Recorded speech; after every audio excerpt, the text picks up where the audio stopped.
Shalom Bracha, bienvenue sur toradevie.fr. Aujourd'hui, nous allons parler d'un sujet, le sujet de la vie, le sujet du choix de la vie. Le texte dans la Torah, dans Dvarim, nous dit « Voici, je mets devant vous aujourd'hui le bien et la vie, le mal et la mort. » Alors, un peu plus tard, le texte nous dit, une fois qu'il a expliqué ce que ça voulait dire le bien et la mort, le bien d'un côté et la vie, et le mal et la mort de l'autre côté. Un peu plus tard, le texte nous dit Ubacharta bachaim, tu choisiras la vie, et plus exactement dans la vie. D'habitude, on dit tu choisiras la vie. Ça veut dire que on a l'impression qu'il faut faire un choix entre la vie et la mort. Alors ça veut dire, est-ce qu'on peut faire un choix entre la vie et la mort? Est-ce qu'on peut penser faire... Qui penserait à choisir la mort plutôt que la vie? Ça n'a pas de sens. Personne ne voudrait choisir la mort. Je veux dire, ça n'a pas de sens. Et pourtant, le texte nous dit, alors si on va commencer à étudier, si vous voulez bien, comment on pourrait se tromper, comment on pourrait faire un choix entre la vie et la mort, choisir la mort plutôt que la vie? Si la Torah nous dit qu'il y a un choix à faire, c'est que concrètement, on pourrait se tromper. Ça veut dire quoi? C'est-à-dire qu'il y a un moment, la mort prendrait une allure extérieure de vie, et la vie prendrait une allure extérieure de mort. Quelque chose de négatif. Comment? Eh bien, on va regarder. L'expérience, à part que la Torah nous le dit depuis Moshe Rabbeinu, à part qu'on a déjà des expériences claires qui montrent que certains comportements amènent à la déperdition. Votre expérience à vous tous qui écoutez aujourd'hui va vous porter à comprendre clairement qu'il y a des comportements qui vous amènent à la perte. Mais pourtant, ça se présentait bien. Qu'est-ce que j'ai fait? Je suis allé, je me suis promené, j'ai rigolé avec les copains et les copines, et on a rigolé, on n'a pas fait de mal, on était bien. Mais concrètement, c'est pas ça que la Torah demande. Mais c'était bien, on a rigolé, on n'a rien fait de... Mais non, c'est pas ça. Ce sentiment-là de toujours bien, gratuit, bien, ça s'est bien passé, il faisait beau, il faisait bon. Il faut faire attention, hein, des fois. Parce qu'après, on s'est rendu compte qu'on est tombé dans un piège. Et qu'après, pour sortir de là, on n'y arrive plus.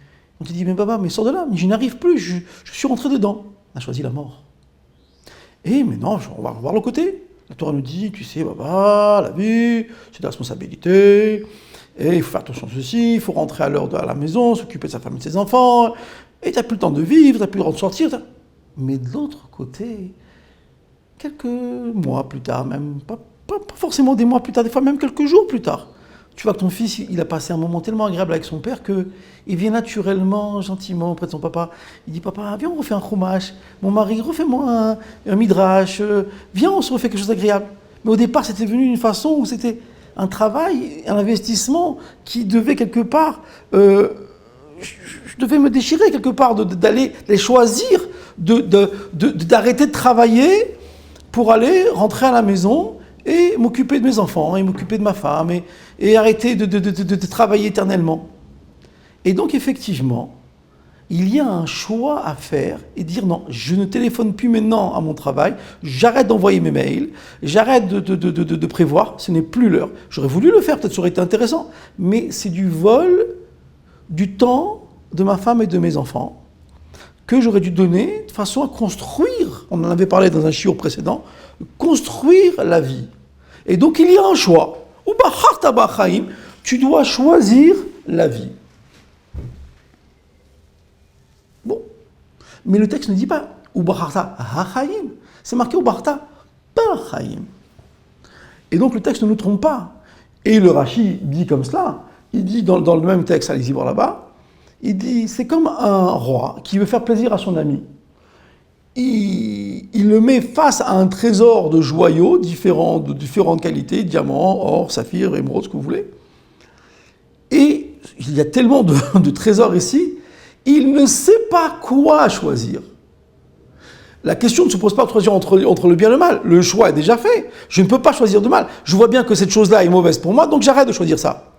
Alors le texte nous dit, à partir de la vie, tu fais ton choix.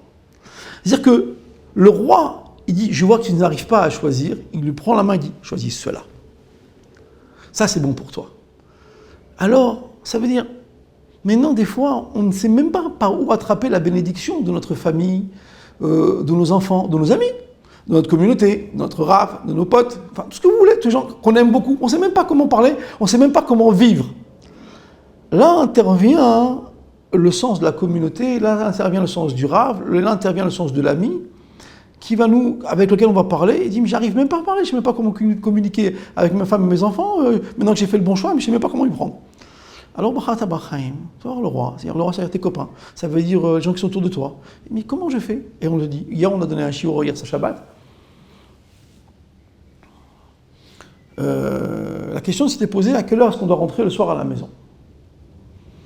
Alors, tout le monde était sûr de bien. Il y a un monsieur qui était sûr de me dire, mais enfin, je travaille, je rentre à 21h30 le soir à la maison, mais tout le monde sait très très bien que c'est pour le bien, c'est pour mes enfants, c'est pour le bon, c'est pour la cause, c'est pour eux. Il me dit, mais pourtant, ils ne comprennent pas. Je dis, mais non, ils ne comprennent pas, ils ne peuvent pas comprendre. Personne ne veut comprendre. Ta femme veut son mari, tes enfants veulent leur père. Un mari, il veut que sa femme s'occupe de lui. Une femme ne peut pas rentrer des heures indues. Si elle a envie de rentrer à des heures indues, c'est pareil de l'autre côté. Et ça, c'est un choix à faire. C'est un choix à faire. Eh bien, ce monsieur, il a dit, c'est vrai. Ma femme, elle me dit toujours, on ne te voit pas, on ne t'entend pas, tu ne nous parles pas. Voilà. C'est ça le choix. C'est en vérité commencer à penser le soir, éteins la télé, c'est tellement grave, éteins la télé, éteins la radio, éteins tout, éteins ton ordinateur, éteins tout. Ouvre un livre de Midrashim, ouvre un Chumash, ouvre une histoire du Baal Shem Tov, ou de n'importe quel tzaddik à travers le monde, et lis une histoire à ta femme, et pendant un quart d'heure tous les soirs, et aujourd'hui tu as fait cette histoire-là, et demain elle va être pressée d'écouter une deuxième histoire. Alors tu vas me dire, mais attends, c'est vieux jeu ça. Maintenant c'est pas vieux jeu. C'est la source de la vie. Étudier avec sa femme et ses enfants, ouvrir un livre, c'est la source de la vie. Ou Bacharta Bachaim. Que Dieu vous bénisse.